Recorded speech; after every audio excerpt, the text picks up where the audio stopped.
Today we're talking about, is the 1% fee that you might pay a money manager or investment advisor, is it worth it? And is it time to fire your money manager? If you're new, my name is Jeff. I do a lot of financial literacy videos, accounting, finance, Excel, investing, so on. So let's get started.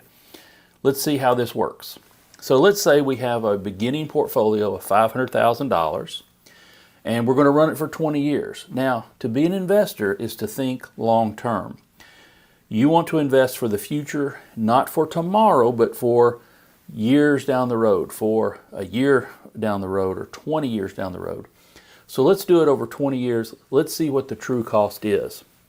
Let's assume a 7% annual return and your advisor fee is just quote unquote 1%. Well, let me give you a quote by Benjamin Franklin. Beware of little expenses. A small leak will sink a great ship. Benjamin Franklin, extremely wise. We're going to show that this is really true. So let's look at what we have. 1% fee, and that's very common. That's kind of the average, the median fee for investment advisors. Say, hey, we'll do it for just just 1%. That's not a big deal. That's not a big deal. You're fine. And so can be a very expensive thing. All right, so I've done it for 20 years. So let's start with a $500,000 beginning portfolio.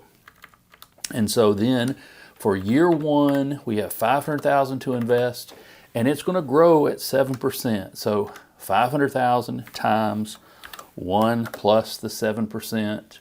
Now in Excel, I can make this absolute, where it's always going to point to the 7%, and so therefore it'll always grow at the 7%. And so it grew from 500,000, 7% is 35,000, so now the new balance is 535. We're going to be extremely fair to advisors and say, let's assume that the 1% fee comes out at the very end, not at the beginning. What probably is going to happen, that $500,000, they immediately deduct the 1%. They get paid at the very beginning. So really you're investing $495,000, not the full $500,000. You have to grow $5,000 before you get back to your $500,000 balance.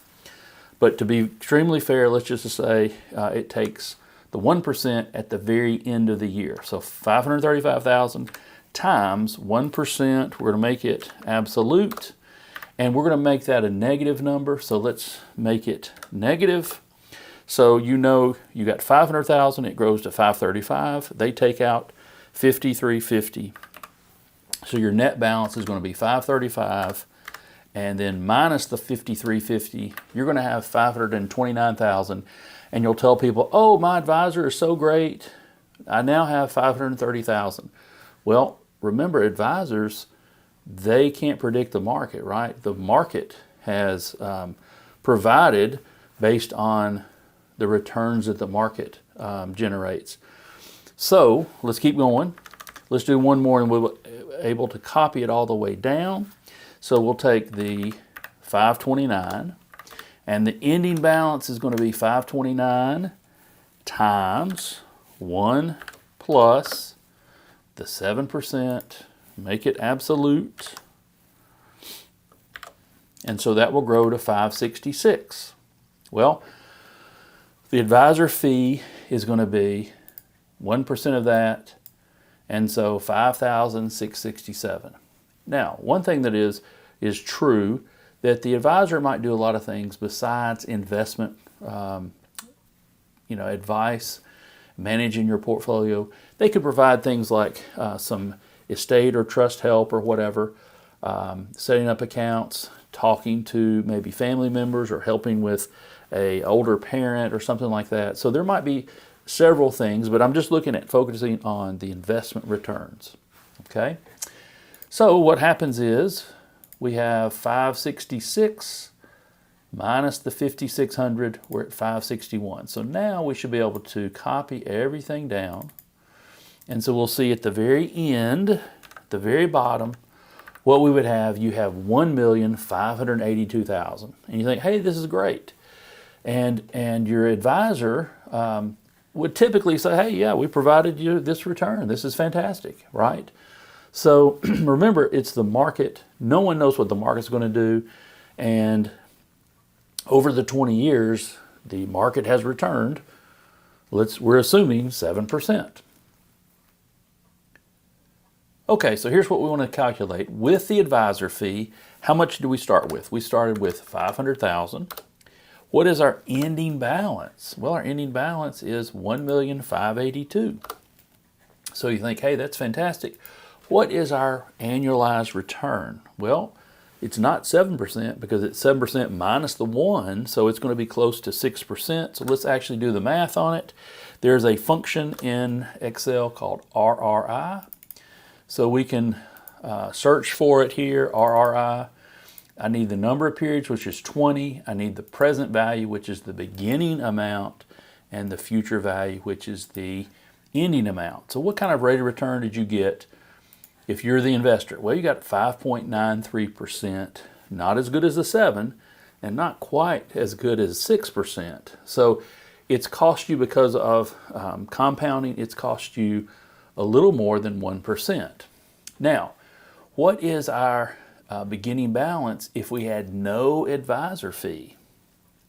So if our beginning balance was 500, what would happen if we had no 1% drag on the portfolio? You just returned 7%.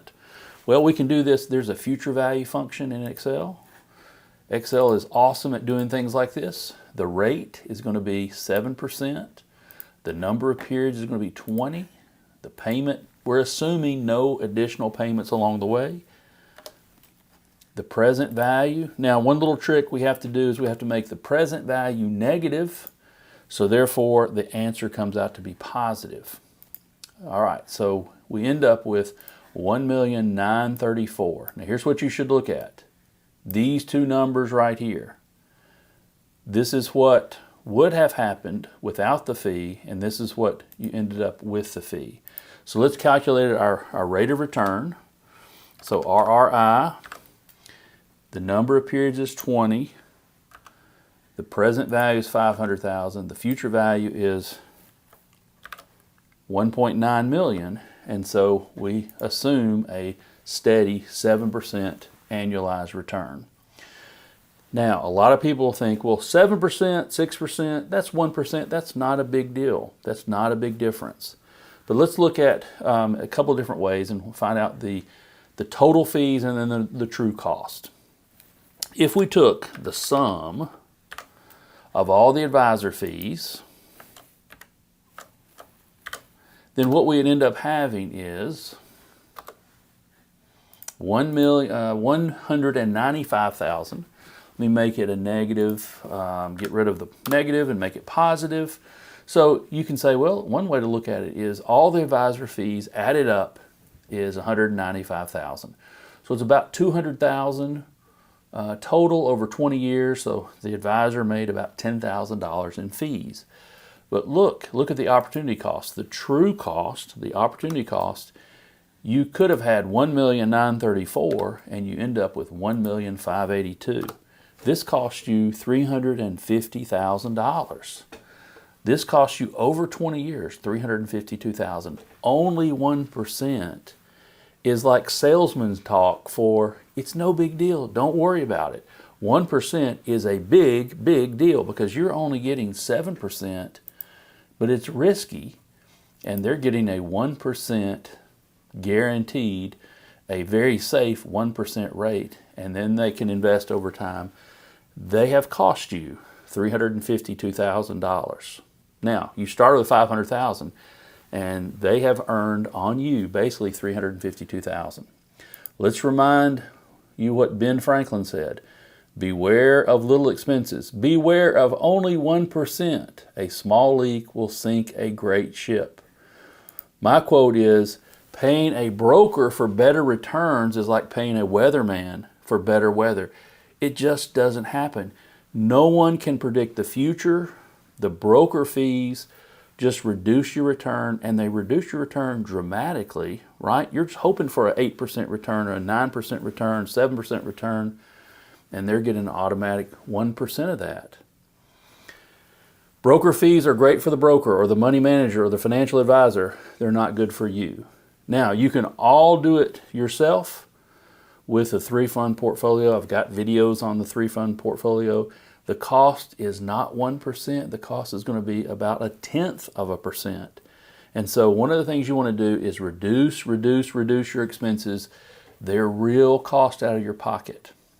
Let's go back to one more thing. What if we got an 8% return? Well, an 8% return, that 1% fee cost you $424,000. What if the return was 10%? That 1% fee cost you $612,000. It's too expensive. You can learn for $250,000, $350,000, you can do it yourself. Stay the course, don't make a lot of changes, but you can do this with the 3-fund portfolio. Hey, if this is helpful, please thumbs up, please like, please subscribe, and we'll see you on the next video. Hey, thanks for watching and good luck.